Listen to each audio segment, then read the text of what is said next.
Olá, pessoal! Hoje vamos conversar com a Suzane Santana, que é coordenadora de TI de uma empresa de software aqui em Blumenau. Ela é formada em análise e desenvolvimento de sistemas e ela tem mais de 10 anos de experiência com desenvolvimento de software, uma boa carga de experiência.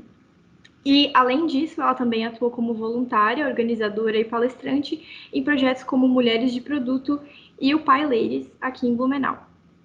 Suzane, bem-vinda. É uma honra ter você aqui com a gente. Obrigada. Queria que você começasse se apresentando, por favor. Então, eu sou a Suzane, eu tenho 30 anos, eu já trabalho desde 2007 na área de TI. Eu já trabalhei com programação, agora eu estou mais na parte de gestão. Eu já fiz várias coisas em várias áreas diferentes, em vários segmentos diferentes na parte de software. E Certo. E como que você descobriu que queria trabalhar com tecnologia, né? Que gostava disso? Você começou bem jovem, né? Como é que você descobriu que era disso que você gostava e que queria estudar isso? então, foi bem rápido, mas demorou ao mesmo tempo. Porque desde pequena eu gostava muito de jogar videogame e jogar no computador, então eu sempre tive interesse grande nisso. E desde antes da faculdade eu já mexia no computador e eu comecei a aprender sozinha a montar páginas HTML, site, e comecei a brincar com alguns scripts. Então isso veio desde nova, mas como eu comecei a faculdade muito cedo, eu comecei ciência da computação na FURB, que eu acabei parando, eu comecei com 16 anos, eu tinha muita insegurança do que eu queria para minha vida. Então, ao mesmo tempo que eu já sabia desde sempre, eu não tinha certeza. Tanto que eu acabei até cursando um ano e pouco de engenharia civil, porque no meio do caminho eu pensei, não, não é isso que eu quero, eu mudei. E quando eu mudei, eu tive mais clareza ainda de que não, era aquilo mesmo, eu só estava um pouco confusa. Uhum. Legal, bem jovem, né? Nossa, 16 anos, eu tava. Eu nem fazia ideia do que eu queria pra minha vida com 16 anos. E é normal, né?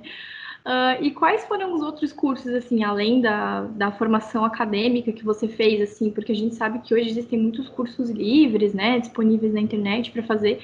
Quais foram os que você considera mais importantes, assim, para a tua formação?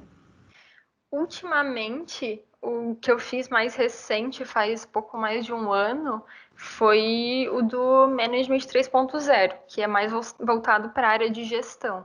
Mas na área de TI em si, eu não consigo escolher nenhum, porque como a tecnologia muda muito todo o tempo, tiveram vários cursos que eu fiz no decorrer da minha carreira que foram importantes para o momento, mas que se eu fosse olhar para o agora, não tem mais tanto valor. Então, olhando em retrocesso, os que eu fiz que são mais voltados para a parte de soft skills e para a parte de gestão são os que mais estão me agregando nesse momento. E até esses mais voltados para soft skills, se eu tivesse feito mais cedo, hoje eu vejo que teria me ajudado muito em outros aspectos que eu não fazia ideia de que existiam. Uhum. O que é o Management 3.0, só para a gente entender? É um tipo de gestão, é um modelo de gestão que é baseado nas pessoas. Então, tem algumas técnicas e algumas ferramentas para conseguir, como se fosse energizar o time e fazer o time trabalhar de forma mais harmônica. Uhum. E essas soft skills que você considera importantes, o que que são? Assim, são tipo habilidades, assim, inteligência emocional, esse tipo de coisa? Sim, e comunicação, coisas assim do pessoal que muitas vezes a gente, principalmente o pessoal mais da parte técnica, eu vejo que isso acontece, acaba não dando tanta bola, achando que não é tão importante, mas é justamente ao contrário. Na verdade, para se destacar, geralmente as soft skills contam mais do que as skills técnicas, porque o técnico é muito mais fácil de aprender do que algo como comunicar direito, ou tu ter uma empatia maior com uma pessoa e conseguir lidar com uma pessoa mais difícil. Então, a gente acaba subestimando elas sem perceber que é ali que conta mais para nossa carreira, para conseguir uma vaga ou para entrar em algum estágio. Uhum. Com certeza, né? Já tô para vários momentos, assim, eu acredito, até para uma mudança de equipe, né? Você consegue se adaptar mais fácil, até uma entrevista de emprego, né? Você consegue expressar melhor aquilo tudo que você tem conhecimento.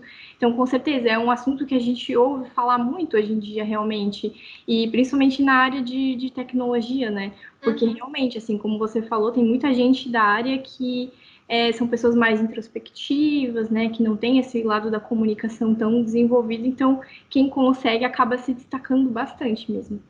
E como que é atuar numa posição de liderança no mercado de tecnologia hoje? Hoje, para mim, eu diria que é relativamente fácil, porque acabou vindo naturalmente depois de quebrar a cara algumas vezes. Então, que nem eu comentei antes, que a maioria do pessoal subestima muito soft skills. Teve um dos empregos que eu tive que eu fui desligada justamente por isso. Eu achava que meu trabalho era sentar lá e fazer o que me diziam para ser feito, programar, e acabou meu dia e tchau. Eu não entendia que eu tinha que saber me comunicar, que se acontecesse alguma coisa que não estava certa, eu tinha que levantar a mão e me posicionar e falar, ó, oh, isso aqui não tá legal, não tá vindo certo para mim. Então, acabou que aconteceram algumas situações que eu só deixei indo, porque eu achava que meu trabalho era só sentar e programar, isso bem no início, e eu não enxerguei o quanto eu mesma estava me prejudicando por não conhecer. Então, depois disso, isso acabou sendo meio que um negócio que virou a chave para mim.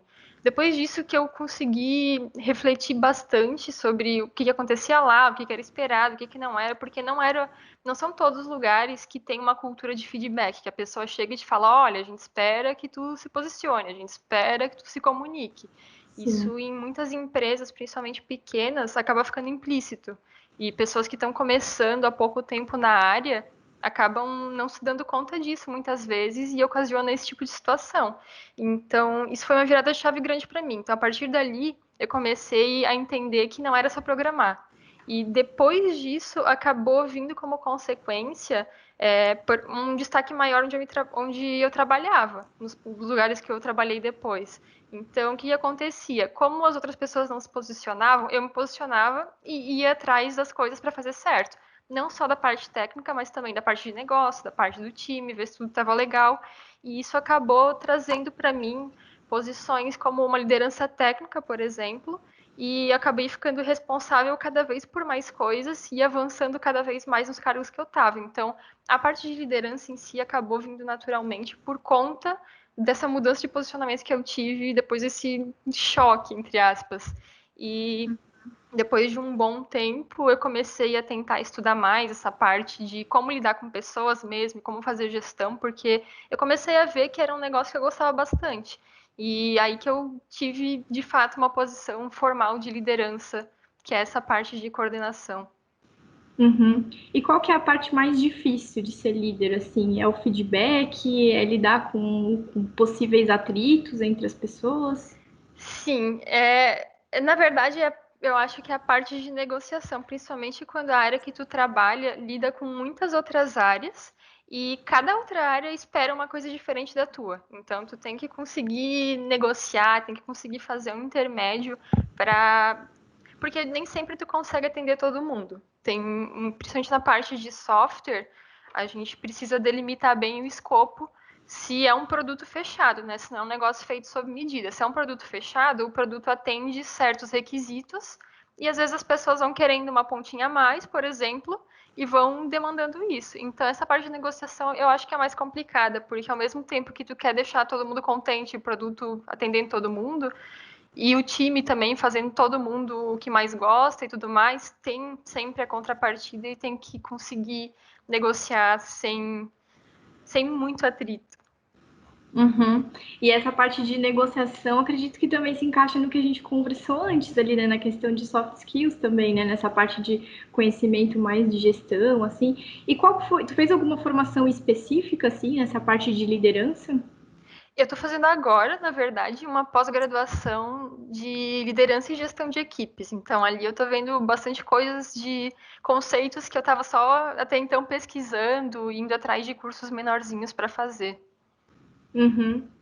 Não, interessante observar isso na tua carreira, né? Que realmente, como tu falasse, foi algo muito natural, né? Porque geralmente as pessoas acabam estudando antes, né? Fazendo essa pós em liderança, né, em gestão, a gente vê muita gente fazendo porque tem o objetivo de ser líder, e contigo isso aconteceu antes, né? Isso acabou vindo realmente de forma muito natural. Bem interessante. E qual que é a parte mais recompensadora de ser líder de uma equipe? Eu acho que a parte quando tu vê a pessoa que tu tá ajudando se desenvolvendo de fato, porque uma das motivações que me levou a querer ser líder de fato, assim, de ter um cargo de liderança, foi justamente essa parte inicial da minha carreira, em que tinham várias coisas não ditas, que parecia óbvio para muita gente, mas para quem está começando não é. Então, eu queria conseguir ter uma forma de unir meu trabalho da parte técnica com essa parte de ajuda, como se fosse uma mentoria de pessoas que estão começando na área. Hoje, no meu time, eu tenho pessoas de vários níveis, mas a minha ideia inicial de conseguir fazer algo assim é justamente para conseguir fazer as pessoas se desenvolverem mais rápido, entender algumas coisas mais rápido e ter uma visão também de fora, porque feedback ajuda muito. E na maioria dos lugares não tem. Então, isso era algo que eu queria muito fazer para poder ter essa oportunidade de ajudar as pessoas a se desenvolverem. Uhum. É bem complicado, né? Geralmente, a gente sabe, quem trabalhou em empresa grande, né? Principalmente quando o coordenador tem muitos liderados, né? Às vezes fica tanto em reunião, vai indo de uma reunião para outra e acaba não com... Tem determinados liderados que faz um mês que ele não conversa, né? Então, é realmente bem essa questão de feedback muito importante. E para ti, o que que é, assim, quais que são as características de um bom líder, uma boa líder? E teve alguém que te inspirou? Eu não tive muitas inspirações nessa área. Eu fui mais assim por coisas que eu sentia falta, apesar de que eu não posso dizer assim que eu não tive bons líderes, não é isso. É coisas que eu senti falta no início da minha carreira e que eu via que acontecia várias e várias vezes de novo com outras pessoas novas, justamente também por conta disso que comentasse, porque o que faz um bom líder também, aproveitando já e respondendo junto. Depende da situação e depende do lugar que tu tá, porque tem empresas, por exemplo, que vão esperar e vão achar que um bom líder é a pessoa que traz mais receita, por exemplo, que faz uma formação ali de time e que traga mais receita. Tem lugares e times que vão achar que um bom líder é alguém que está mais ali olhando para as pessoas. Então, se for ver mais na parte de liderança de pessoas, eu acho que um bom líder é quem está acompanhando, é quem está perto e quem consegue fazer, quem consegue te ajudar a enxergar o que estás fazendo de errado e te ajudar a pensar em formas de melhorar e que consegue te ajudar a enxergar o que estás fazendo certo e não só manter isso que está legal, mas conseguir contagiar o resto do time também com o que tu faz de bom para ter uma rede de conhecimento. Então, é um pouco complexa a resposta porque eu acabei respondendo as duas numa, mas é mais ou menos isso. Sim, deu para entender. Não, é bem isso mesmo. E assim, né, essa coisa de liderança é complicado, né? Cada um tem vários estilos diferentes, assim, né? Eu tive uma líder que eu considero referência para mim, que ela sempre falava pra gente, até ela recomendou um livro pra gente sobre sempre reforçar os pontos fortes da pessoa, né? Que às vezes não adianta, por exemplo, assim, a Suzane é muito boa em comunicação, mas ela não, para negociar ali com clientes, ela não é muito boa, sabe? Então, assim, a gente reforçar o ponto forte da pessoa e os pontos fracos, tipo assim, às vezes não adianta tanto ficar lutando, assim, sabe? Mas, meu, isso tem milhares de visões diferentes, assim, sabe? Então, por isso que é interessante a gente entender esse tipo de coisa, né? A opinião da pessoa. E assim, você trabalha no mercado de TI, né? Há bastante tempo. E a gente sabe que hoje o mercado de TI ele é majoritariamente ocupado por homens, né? É, a gente está vendo cada vez mais mulheres, né, adentrando essa área, o que é excelente, né, sensacional. Mas hoje ainda a gente vê a maioria com homens. E você já passou por alguma situação assim de, por exemplo, olhares inapropriados no ambiente de trabalho ou alguma falta de oportunidade para se desenvolver, assim, pelo fato de ser mulher? Ou você não presenciou essas situações? Sim, Eu acho que é difícil achar uma mulher na área de TI que não tenha passado por isso, na verdade. Sobre falta de oportunidade ou coisas nesse sentido, eu acho difícil dizer, porque muitas vezes isso acaba acontecendo sem a pessoa saber também, porque, comentário pelas costas, e conversa ali, conversa lá, e tem um preconceito que a pessoa nem tá ciente às vezes, mas já aconteceram vários casos de não só olhares, mas falar coisas na cara inapropriadas, no meio do trabalho, sem contexto nenhum, sem abertura nenhuma, ou comentários bem ofensivos, assim, desse tipo, tanto de pessoa que era um nível de liderança, até professor já aconteceu, ou de chamar para sair também um nível de liderança ou de professor, que querendo ou não, quando tem um nível hierárquico maior, tu acaba ficando mais confortável ainda, porque tu fica naquela dúvida de, eu não quero, vou ficar na minha, mas com aquele medo de ter algum tipo de retaliação depois, porque a pessoa tem um certo Sim. poder sobre o teu profissional ou sobre tuas notas, no caso. Então, não dá para dizer que eu deixei de ter uma oportunidade por conta disso, mas eu não tenho como saber também. E eu sei que esse tipo de situação acontece e é bem recorrente. O que muda é que no começo da carreira era bem mais difícil para mim. Hoje em dia eu já sei me posicionar, eu já sei lidar muito mais fácil com esse tipo de coisa. Eu até, dependendo da época em que eu estava, por exemplo, já teve épocas em que eu notei que eu estava com uma postura muito agressiva já com as pessoas, com medo disso acontecer. Logo, recentemente tinha acontecido uma situação bem feia em relação a isso. Então, eu notei que eu tava agressiva com pessoas que nem tinham feito nada comigo, mas com medo de que isso estivesse acontecendo.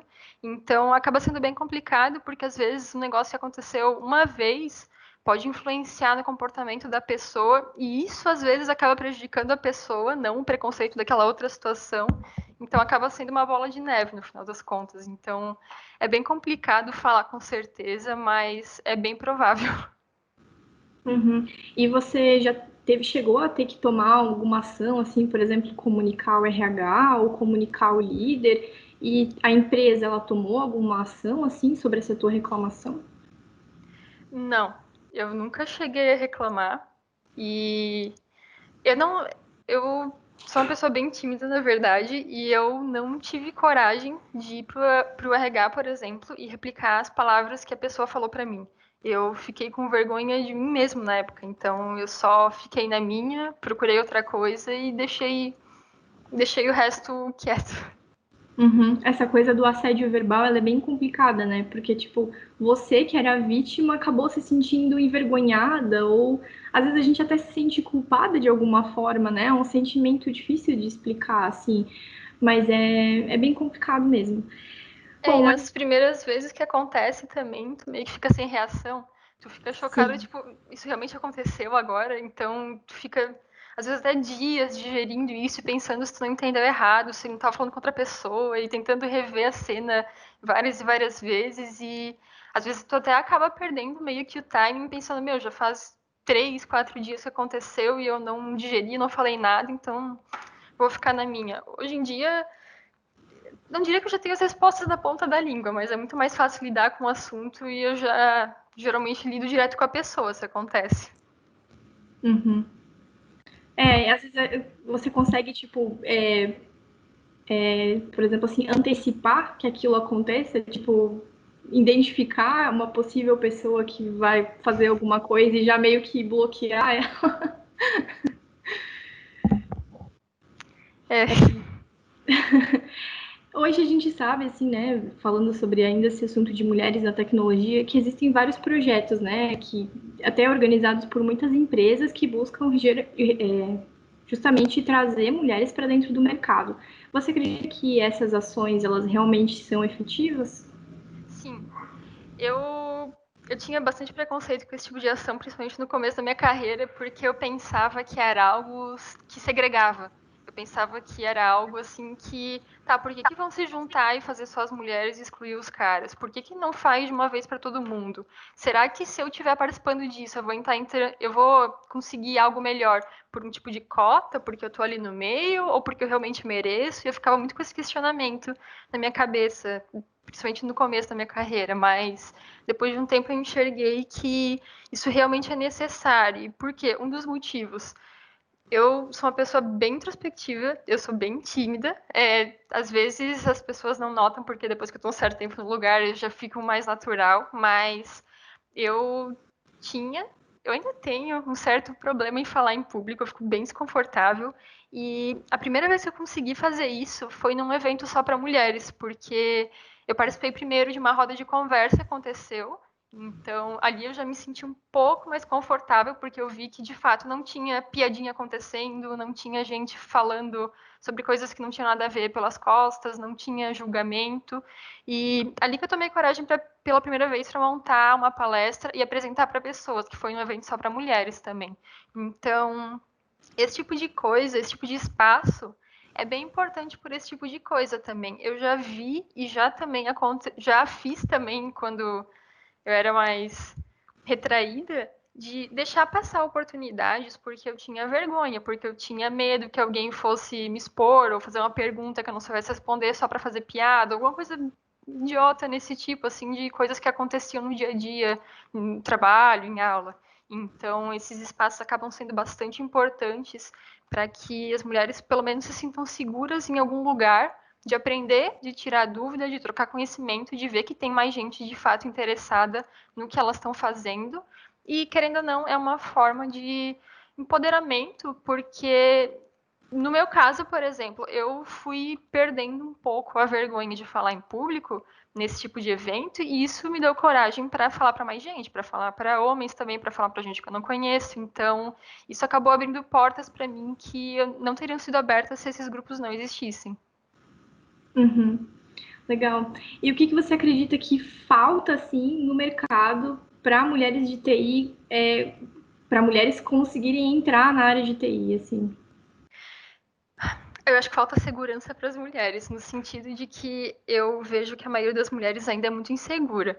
Por exemplo, esses dias eu vi uma pesquisa que há uma vaga no LinkedIn. Se um homem atinge, se ele tem 70 ou 60% do que a vaga está pedindo, ele já se aplica.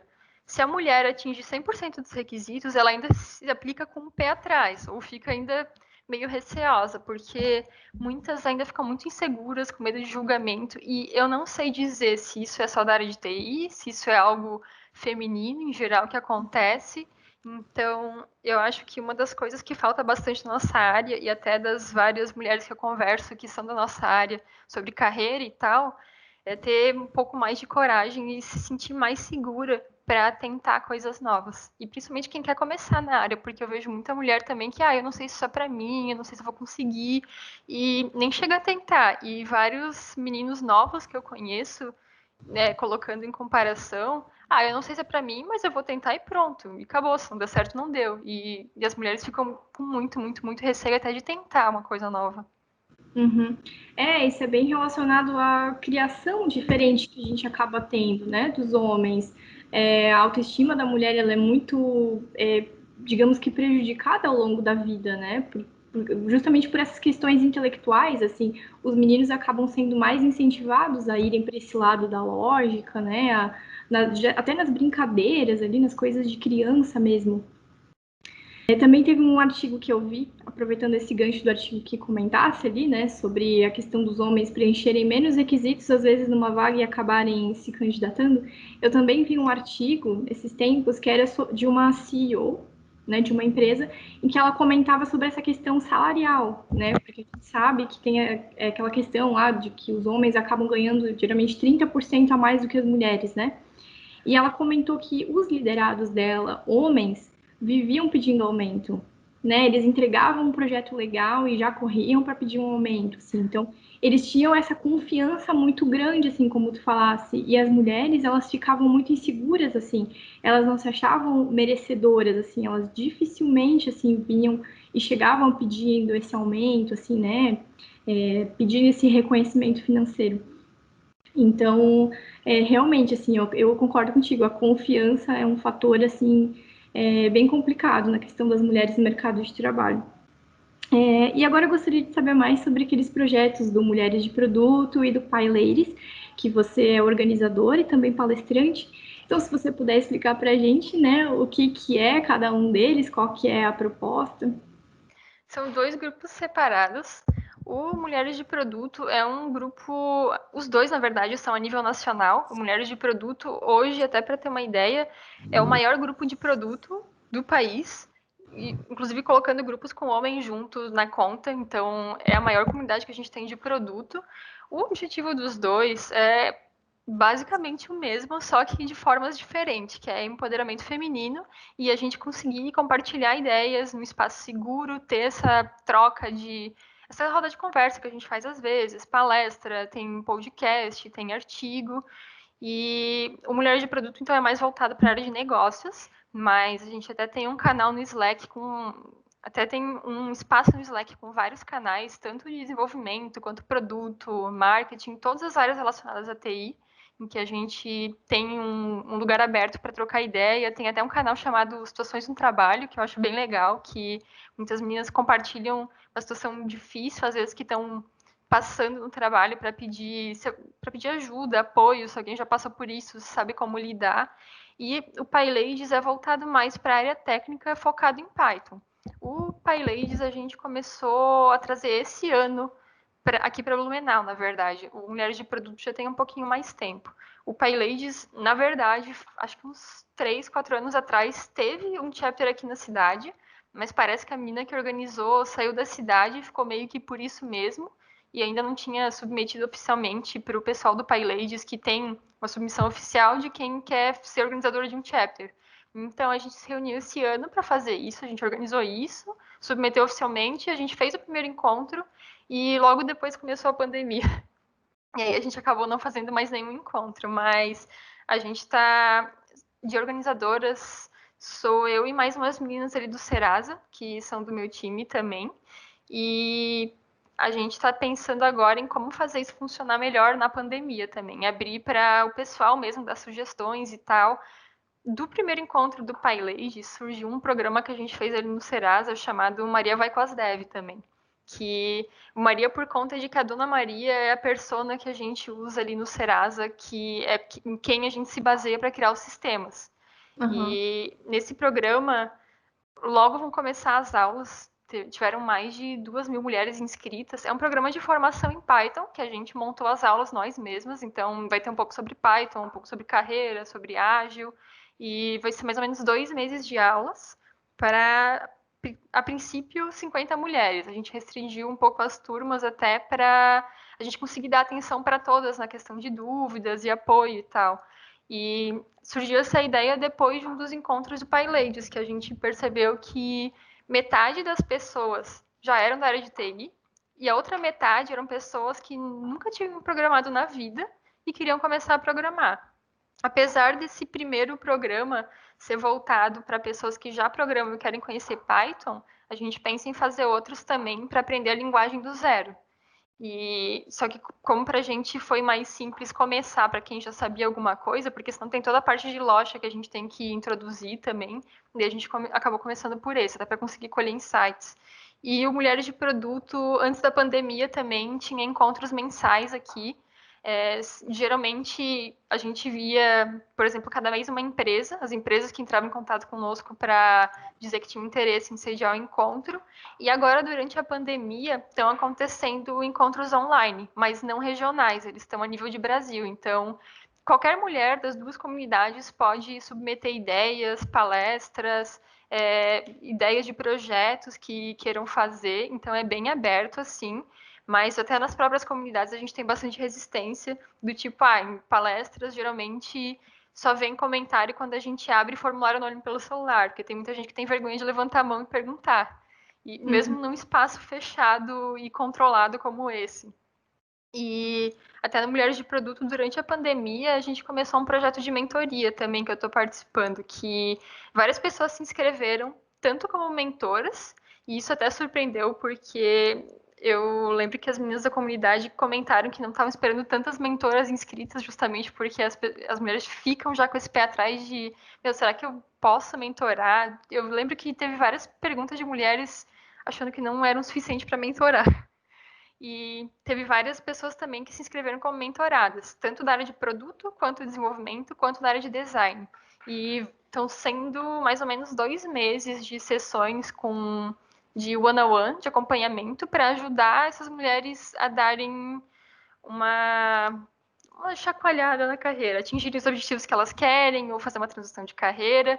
Então, mesmo na pandemia, o Mulheres de Produto, principalmente, que é uma comunidade que já está maior aqui na região, pelo menos, tá tendo bastante projetos ainda. Uhum. Legal, até para ajudar também quem acabou perdendo o emprego durante a pandemia, né? Que foi muita gente. E só sobre o PyLadies e o Maria vai com as Dev, o Python é uma linguagem de programação, certo? Sim. Ela tem algum diferencial, assim, ela é nova, é moderna para vocês estarem oferecendo agora ela? Não é moderna. Na verdade, muita gente pensa que Python é moderna, mas ela já existe há um bom tempo.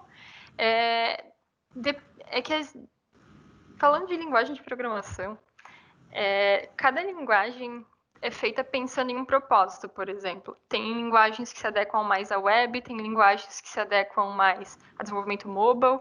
O Python é bastante usado para data science, por exemplo, e essa é uma área que está ultimamente em bastante destaque. Então, tem várias empresas que estão começando a usar Python por conta disso. Aqui na região de Blumenau, até uns 4 anos atrás, a gente tinha só uma empresa que usava Python. Hoje esse número está crescendo bastante, então a procura por profissionais Python na região está crescendo também.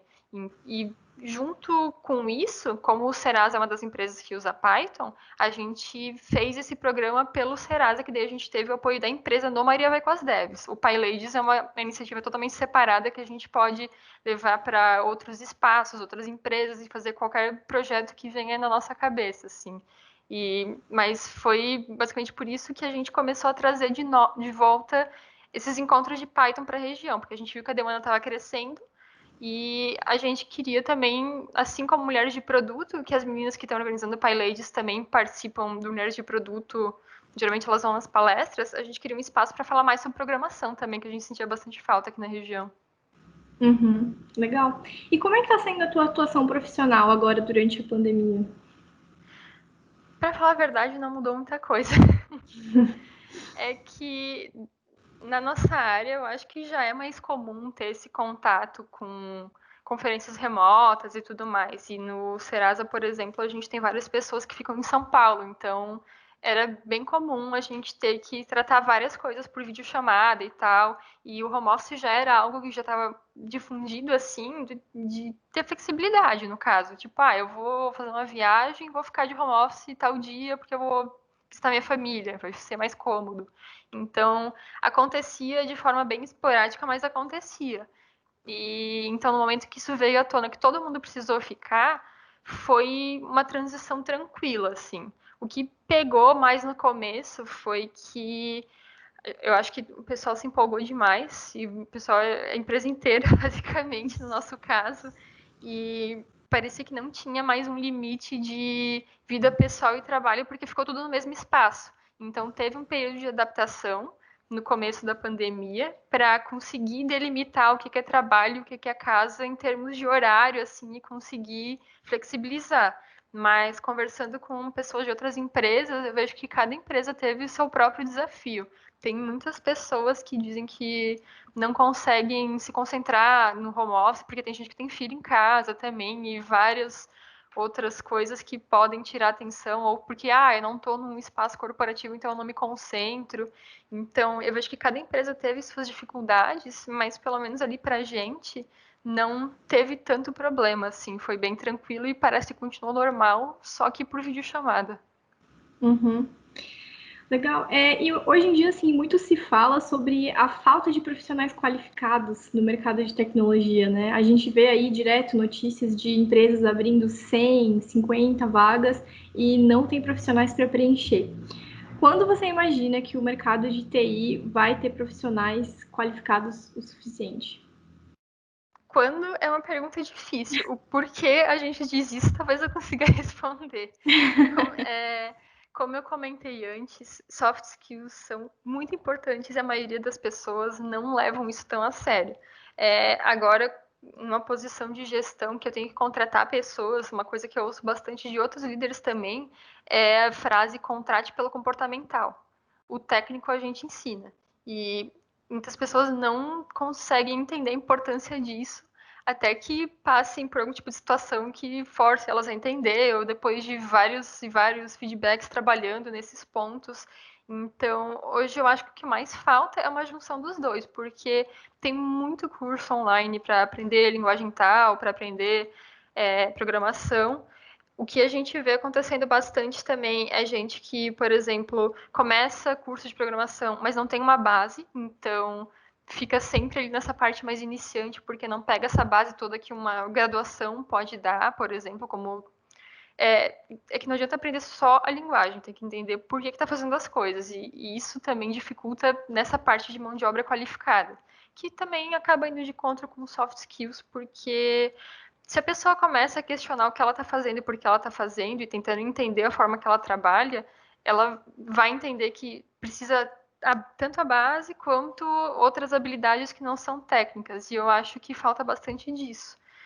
Eu não sei dizer se vai ser logo ou se vai demorar para resolver esse problema, mas eu vejo cada vez mais iniciativas acontecendo para tentar diminuir isso, como um programa de mentoria, como essas comunidades que fortalecem esse tipo de difusão do conhecimento, de compartilhar com as pessoas experiências, o que fez que foi legal, o que não foi legal. Então, eu vejo que tende a diminuir, mas isso também vai do interesse das pessoas, porque do mesmo jeito que as comunidades estão ali para ajudar quem está precisando, a pessoa precisa querer ser ajudada também. Ela tem que buscar isso, ela tem que fazer parte, porque senão ela vai acabar se isolando ali e achando que está sendo o suficiente. Uhum. E você comentou agora há pouco que agora você entrevista pessoas, né? Contrata pessoas. E que características assim que você busca tentar descobrir sobre aquele candidato quando você está conversando com ele, assim? É mais relacionado a essa questão de soft skills que a gente está conversando. Sim, tem um misto, na verdade, porque tem alguns pontos que a gente observa. Por exemplo, cada cultura tem sua empresa. Quando tu está entrevistando para a empresa que tu está atualmente, tu tem que ver se a pessoa tem um certo fit cultural, se os pilares da empresa e os pilares da pessoa condizem um com o outro. A pessoa também é interessante ela fazer isso quando está fazendo uma entrevista, porque eu já vi vários casos de pessoas que passou no processo seletivo, começou na empresa e viu que não era bem isso que esperava, acabou saindo.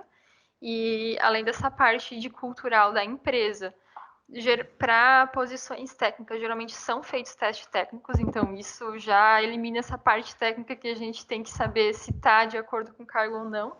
E a parte comportamental, tem várias técnicas de entrevista para pegar o comportamental da pessoa com algumas perguntas, vendo situações que ela já viveu.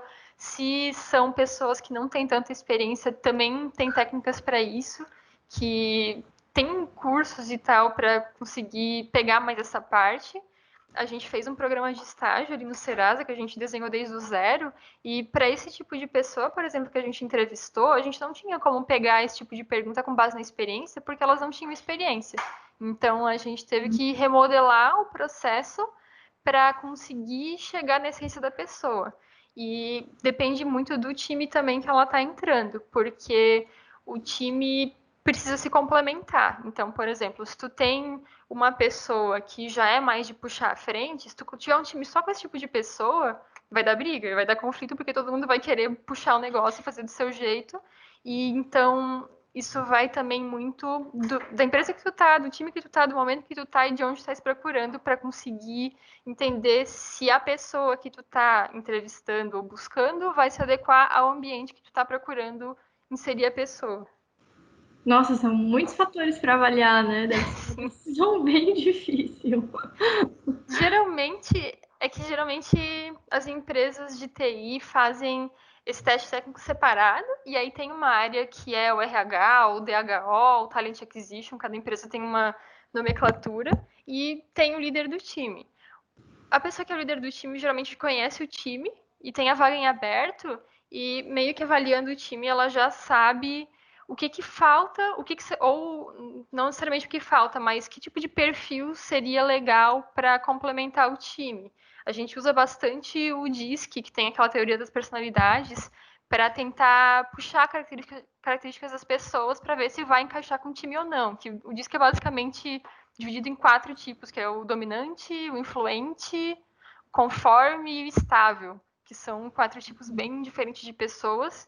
A gente olha uma visão por cima, assim, porque o teste mesmo, que existe esse teste do DISC de personalidade, é um teste bem longo e complexo, que é pior que horóscopo, que é pior que mapa astral, na verdade, que vai até, assim, nos primórdios da tua personalidade. Então, a gente pega alguns traços e tenta encontrar nas pessoas de acordo com o ambiente.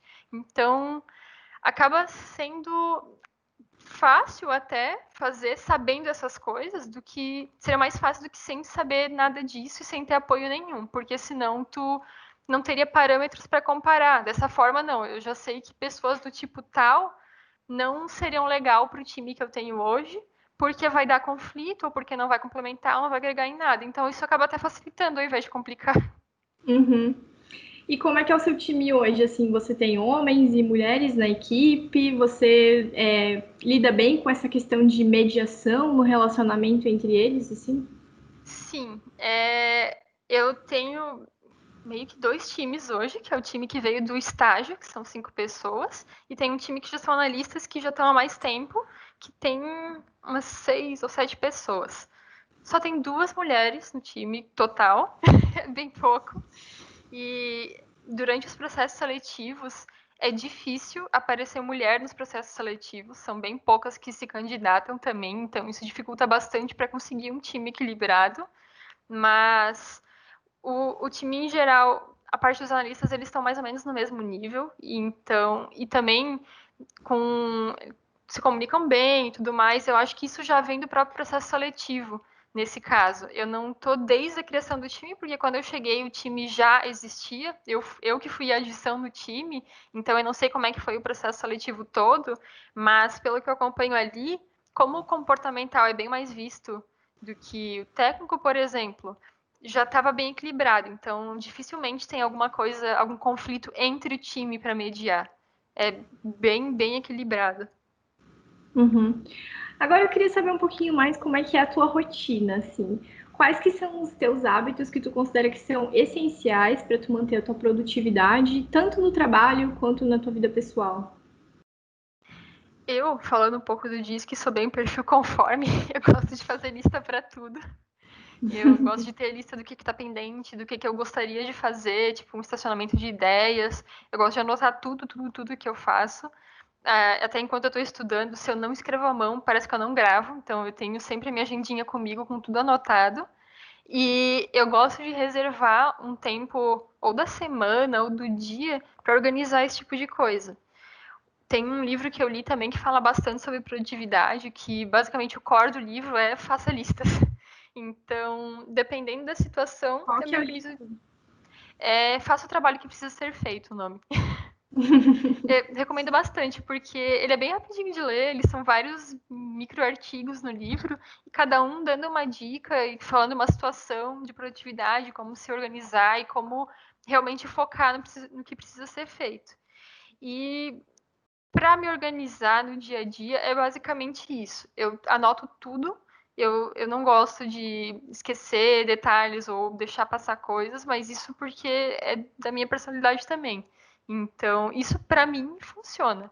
Eu vejo até dentro do próprio time que tem gente que se fosse fazer isso não ia conseguir trabalhar o resto do dia, porque já ia ficar irritado só de ter que fazer uma lista e já ia tirar a motivação do dia da pessoa. Então, tem muito de se conhecer um pouco também, de saber o que funciona, o que não funciona, tentar algumas coisas, não tentar. Atualmente isso funciona para mim. Uhum, legal. Agora eu queria entender assim um pouquinho das tuas referências, assim, né? Já que a gente falou de um livro, né? Eu queria que você dissesse pra gente algum livro que você leu, que você considera inspirador, né, para recomendar para quem está nos assistindo. Eu gosto bastante de ler, então vai ser difícil. Para quem é da área técnica, eu acho que sobre carreira, que pega bastante. O principal livro chama O Programador Apaixonado. Ele é rápido de ler também, porque tem capítulos pequenos, e ele dá uma visão bem macro sobre uma carreira de um desenvolvedor de software. Ele dá dicas do que funciona, do que não funciona, no que focar, ou como pensar no que focar, porque eu vejo que uma dúvida comum de pessoas da área técnica que estão começando, principalmente, é que, tenho 1 milhão de coisas para estudar e eu não faço ideia de onde começar. Então, esse livro ajuda a começar a pensar de uma forma mais crítica para conseguir se organizar e ter um embasamento para saber no que fazer, assim. E da parte de gestão, que até para quem quer, ou quem gostaria, ou quem sente que está indo sem querer para um cargo de liderança, tem um livro chamado Para Novos Gerentes, que é muito bom para isso também, que ele te dá várias visões, assim, de como que é o dia a dia de um líder, tipo de situação que ele passa, o que ele tem que considerar, o que ele tem que ficar ligado, o que ele precisa, como se portar até. Mas assim, o título parece ser um negócio bem engravatadinho e bem formal, mas não, ele é bem leve para ler e ele dá bastante dicas até para situações de um dia a dia de alguém que não é líder, mas que tem já esse estilo de que, eu tô como aconteceu comigo no passado. Se eu tivesse sabido desse livro na época que estava começando a acontecer essa transição, que eu ainda não sabia que estava acontecendo para uma posição de liderança, teria facilitado muito para mim, porque ele fala vários pontos importantes de coisas que poderiam ter me ajudado na época para também resolver conflitos, para saber como me apoiar em decisões, para saber como lidar com com algumas situações que aconteciam na época. Então, é uma leitura bem legal também para esse tipo de público. Uhum. E mais algum outro que não tenha relação profissional? Nada, eu não consigo escolher. Tudo bem. E atualmente, quem é a pessoa que mais te inspira? E por quê? Não tem uma pessoa em específico, na verdade. É que eu não costumo me prender em pessoas, porque eu vejo muita gente que se prende, por exemplo, a uma pessoa de inspiração, e se essa pessoa comete algum deslize ou pisa na bola de alguma forma, parece que acaba um encanto ou magia, e a pessoa que está se inspirando meio que fica desiludida. Então eu procuro sempre pegar o melhor de cada lugar que eu vejo e tentar me inspirar no todo, sem focar em pessoa nenhuma. Então eu pego referências de livro, eu pego pessoas das comunidades que eu vejo que estão fazendo um trabalho bacana aqui da região, tipo, puxando palestras mulheres de produto ou puxando coisas online para incentivar outras pessoas. Então eu tento fazer um misto assim do que eu vejo de legal em várias pessoas separadas. Uhum. Legal. Eu observo muito isso no LinkedIn, assim, comigo, porque, nossa, a gente vê muita coisa legal, assim, muitos profissionais bacanas, assim, que às vezes a gente até, não sei se você faz isso também, mas eu às vezes vejo alguém, assim, que, poxa, publicou um artigo super legal, assim, meu, a pessoa, meu, parece ser um profissional excelente. Eu gosto de entrar no perfil, ver, assim, o background da pessoa, ver o que ela já fez, assim, eu gosto muito desse tipo de coisa que o LinkedIn proporciona, né? E você tem algum hobby, alguma outra atividade assim que você gosta de fazer quando você não está trabalhando? Sim, eu jogo bastante ainda. Esse hobby de pequena não passou. Eu leio bastante também. Tem, eu não sei se eu posso mostrar, mas tem meus petinhos, Oh, estão aqui na entrevista. pode. E antes da pandemia eu costumava praticar alguns esportes, agora eu tô bem parada, na verdade.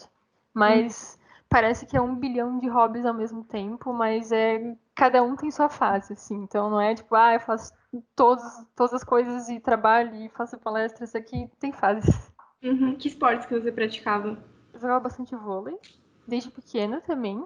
E eu andava de bicicleta, mas a pandemia foi uma desculpa, eu já tava parada desde antes.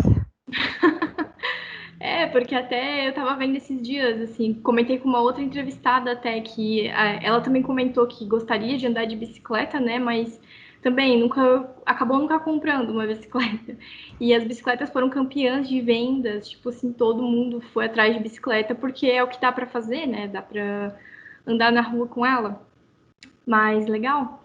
É, E que jogos assim que você gosta? Tipo, qual que é o seu jogo preferido assim? Overwatch. Como? Overwatch é o nome do jogo. É um jogo de computador de tiro, basicamente. Bom pra desestressar, né? Na verdade, acaba estressando mais ainda. Sim, eu morava com uma amiga que jogava LoL, né, League of Legends, e realmente, assim, era... Eu pensava que ela jogava para desestressar, mas na verdade era tanto xingamento, assim, tanto palavrão, que eu acho que no fim ela acabava se estressando então. E assim, pra gente finalizar, né, que conselho que você daria para uma garota que tá entrando agora no mercado de TI? Pare de ter vergonha. Pare de ter vergonha e medo das coisas, porque depois de um tempo tu começa a passar pela tua cabeça a quantidade de coisas que tu deixou passar, de oportunidades que foram porque tu não teve vergonha ou medo de julgamento, e depois que já passou, quando tu tá só pensando sobre isso, já é tarde demais. Então, eu não lembro bem o nome desse negócio, mas é tipo a lei dos 3 segundos. Tu precisa de 3 segundos para tomar coragem e falar o primeiro A do que tu quer fazer. E depois disso vai meio que automático, porque tu já começou, tu não pode dar o passo para trás. Então é basicamente isso. Legal, eu acho que é um ótimo conselho e resume muito bem toda a nossa conversa, né? A gente conversou bastante sobre essa questão da segurança, né? Da autoconfiança das mulheres no mercado de trabalho. Então, muito obrigada, Suzane, por ter participado, né? Foi uma honra ter você aqui com a gente. Acredito que vai ajudar muita gente, né? Esse teu relato vai ajudar a inspirar aí muita gente que está entrando no mercado de TI ou que pensa em trabalhar com liderança, né? Ou que até mesmo acabou entrando nessa área de liderança por acaso, né? Do destino, pela ordem natural das coisas, assim como você. Então, muito obrigada. De nada.